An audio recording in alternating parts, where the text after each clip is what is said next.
In this presentation, we will see the Manasabdari system in India. The bureaucratic administration of Mughals in India was based on a system called Manasabdari system. The officials of the emperors were called Manasabdas. For ease of learning, let's start with a quick comparison, which will help you understand the concept. You know about the Indian Administrative Service officers in independent India. One of their postings is as collectors. They are in charge of revenue administration at the district level. You can compare the collectors of modern India with the Manasabdas of the Mughal era. Both IAS officers and Manasabdas are government officials, part of the bureaucratic framework. However, the functions of Manasabdas not only include civil work but also military work. Who were Manasabdas? Manasabdas were officers in Mughal administration. Those nobles who joined Mughal service were enrolled as Manasabdas. The term Manasabda refers to an individual who holds a mansab or rank. The Manasabdas were appointed to all civil and military posts. They were liable to be transferred from one branch of the administration to another. How were Manasabdas recruited? The Mughals enrolled people of all races and religions into government jobs. A person wishing to join the royal service had to petition through a noble who presented a tajweez to the emperor. Tajweez was a petition presented by a nobleman to the emperor recommending that an applicant be recruited as a mansabdar. If the applicant was found suitable, a mansab or rank was granted to him. Higher mansabs were given to princes and Rajput rulers who accepted the suzerainty of the emperor. Now, what does the term mansab denote? The term mansab denotes the rank or position of a Mughal military officer. Higher the mansab, higher the salary, status, and position of the officer. Though in administrative records there were 66 grades of mansabdas, but in practice there were only around 33 mansabs. Now understand the difference between satta and sawar in relation with mansab. Initially, a single number represented the rank, salary, and size of the contingent of the mansabdar. However, later the rank of mansabdar came to be denoted by two numbers, sat and sawar. For example, there can be a mansabdar with 5,000 sat and 2,000 sawar. Subdivisions of each mansab or rank. We have already seen that mansab can be composed of a sat and sawar. The sat fixed the rank in the army. The salary of a mansabdar was based on his sat. Now, what is the role of sawar? The sawar referred to cavalrymen mansabdar had to maintain. The mansabdar also had to keep horses ready. Sat versus sawar. The sat denote the rank in the administration. The sat will also denote the salary of the mansabdar. The sawar denote the number of cavalrymen mansabdar had to maintain.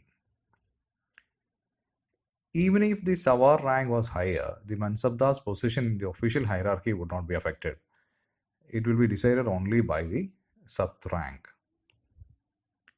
For example, a mansabdar with 5,000 sat and 2,000 sawar was higher in rank than a mansabdar of 4,000 sat and 3,000 sawar. However, there were exceptions to this rule, particularly when the mansabdar was serving in difficult terrain. Military responsibilities of mansabdars. The mansabdar was required to maintain a specified number of cavalrymen. The mansabdar was required to maintain a specified number of horses.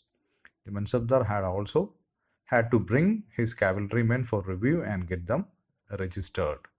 The mansabdar had also get their horses branded. Now, let us see the hierarchy within the mansabdars. There are three main hierarchy positions within the Mansabdars. One is Amir, second is Great Amir, and third is Amir of Amirs. Those Mansabdars whose rank was 1000 or below were called Amir, and those Mansabdars above 1000 were called Amir al-Kabir or Great Amir, and some Great Amirs whose ranks were above 5000 were also given the title of Amir al-Umara or Amir of Amirs.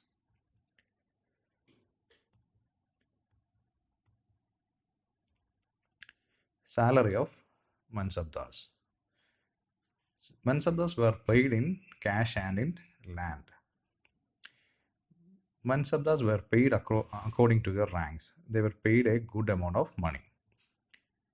Those Mansabdars who were paid in cash were called Nakdi. Those Mansabdars who were paid through land, Jagirs, were called Jagirdars. It is to be remembered that it is not the land that was assigned, but only the right to collect revenue or income from the piece of land. No Mansabdar could hold on to the said Jagir for a long term as they were liable for transfer. Mansabdars were not supposed to accumulate their salaries and wealth. After the death of a Mansabdar, all his Jagirs and wealth was confiscated. As a result, Mansabdars used to spend lavishly. In short, they had no option but to spoil their earning. The Mansabdars' lands were not hereditary.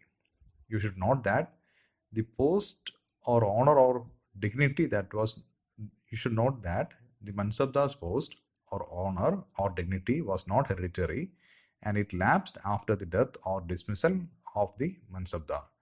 Mansabdar's property returned to the state after his demise. Who introduced Mansabdari system in India? The Mansabdar appears to be a Central Asian institution. There is a view that this institution came into India with Babur. However, during Babur's time, instead of the term Mansabdar, the term Wajahdar was used. It was under the regime of Akbar when Mansabdari system became the basis of military and civil administration. Now let us compare the Mansabdari system which was under Mughals with the kind of system in Delhi Sultanate. Did Mansabdars reside in their Jagis or the land allotted to them? All Mansabdars did not reside in their own Jagis but used servants to collect revenues there while they themselves served in another part of the empire.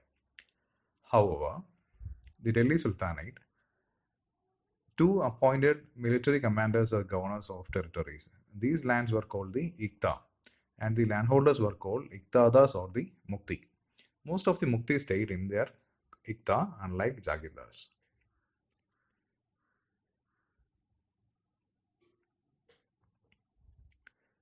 The number of Mansabdars. Akbar maintained about 1,800 Mansabdars. By the end of the reign of Aurangzeb, their numbers rose to about 14,500. In Akbar's reign, there were 29 Mansabdars with a rank of 5,000 Sat. But by Aurangzeb's reign, the number of Mansabdars with a Sat of 5,000 had increased to 79. The increase of number of Mansabdars during the reign of Aurangzeb led to the Jagirdari and agrarian crisis, which led to the collapse of the Mansabdari system. The fall of Mansabdari system. In Akbar's reign, the system worked near perfect. The revenue collected by the Mansabdar from his Jagis was enough to pay his assigned salary as well. These Jagis in the initial days were carefully assessed so that their revenues were roughly equal to the salary of the Mansabdar. However, in the later stage, there was a shortage of Jagis. Also, the size of Jagis started to shrink. In the Aurangzeb era, the revenue collected by Mansabdars for the government was not enough to pay the salary assigned to them. Before we finish this presentation, you should also remember some terms. For example, Mashrut. Mashrut is a conditional rank which means an increase in the increase of Sawar rank for a short period. Tajviz, we have already seen what is Tajviz. Tajviz was a petition presented by a nobleman to the emperor recommending that an applicant be recruited as a Mansabdar. Now, before conclusion, let's see the summary. Mansab system was a grading system used by the Mughal rulers to fix the rank and salary of a Mansabdar, who were basically royal officers. The Mansabdars were nobles who acted as military commanders, high civil and military officers, and provincial governors. There was no distinction between the civil and military departments. Both civil and military officers held mansabs and were liable to be transferred from one branch of the administration to another. The rank of a mansabdar was determined by the number of horses and cavalrymen he maintained. Thank you for watching this presentation. For more videos like this, download ClearIAS Learning app or visit clearias.com. If you like the presentation, subscribe to ClearIAS YouTube channel not to miss future updates. Happy learning.